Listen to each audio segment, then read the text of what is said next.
Guys, welcome to my channel, welcome to the another episode. তো আজকে আমরা এই ভিডিওর মধ্যে আলোচনা করবো ছাবা মুভি রিভিউ। ভিকি কৌশলের লাইফের বিগেস্ট ফিল্ম সে এখনও পর্যন্ত করেছে এবং ছাবা যে রেকর্ড সেট করছে, প্রথম দিন 33 কোটি টাকার নেট, দ্বিতীয় দিন স্যাটারডেতে 39 ক্রোর্সের নেট, টোটাল 72 কোটি টাকার কাছাকাছি পৌঁছে গেছে একটা নেট কালেকশন।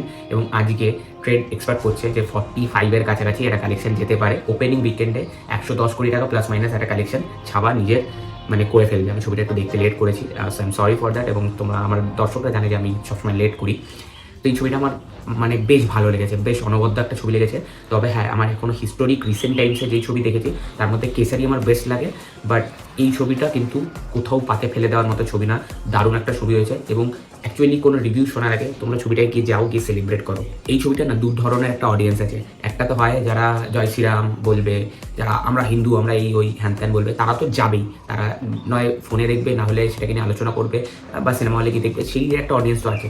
আর যারা অ্যাকচুয়াল সিনেমা দেখে, যারা সিনেমার ভালো খারাপ নিয়ে বিচার করে, এবং যারা একটা ওয়ারিয়ারের একটা গল্পকে যারা সেলিব্রেট করতে যাবে, সেই ধরনের একটা অডিয়েন্স আছে। তো আমি সেকেন্ড টাইপের অডিয়েন্সটাতে পড়ি। ওটার মধ্যে ভিকি কৌশলের পারফরমেন্স কিন্তু অনবদ্য, দারুণ একটা পারফরমেন্স দিচ্ছে, ইন্টেন্স পারফরমেন্স।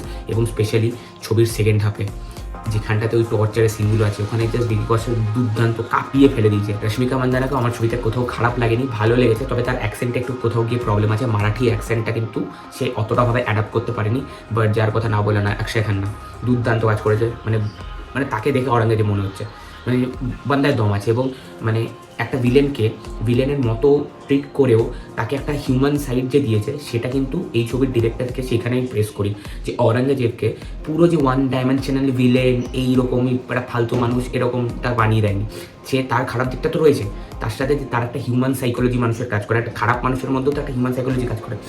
তো সে যখন ছত্রপতি শিবাজিকে সেলিব্রেট করছে, তার অ্যাচিভমেন্টটাকে সে প্রেস করছে, এবং সেরকমই সম্ভাজি মহারাজের অ্যাচিভমেন্টকেও কিন্তু সে প্রেস করছে। এবং তার যে একটা ডার্ক হিউম্যান সাইড আছে, যে সে একটা কিছু চাইলে সে খুন খারাপ বা ফ্যামিলির যা কিছু তাকে সে খুন করে দেবে, সেই জিনিসটাও জন্য রেখেছে। আবার ভালোর সাথে ভালো রকম ট্রিট করাটাও তার একটা সাইড ভাবে রেখেছে। তো যেগুলো আমার এই ছবিতে মূলত ভালো লেগেছে। তারপর ছবির মধ্যে কিন্তু গান অনেকগুলো আছে, এআর রহমান মিউজিক দিচ্ছে, বাট গানগুলো খুব একটা আমার এফেক্টিভ লাগেনি, এটা আমি একদম অনেস্টলি বলছি।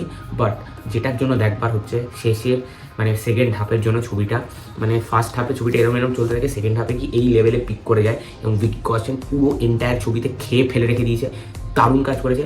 সো বেশি ওয়েট না করে যাও গিয়ে ছবিটা দেখো। আমি বেশি রিভিউটা বড় করলাম না, আমার ছবিটা বেশ ভালো লেগেছে, বেশ এনজয় করেছি। So go and watch it. আজকে এই ভিডিওতে বিদায় নিই, আবার দেখা হবে নেক্সট ভিডিওতে। ততদিন love you all, take care, good by.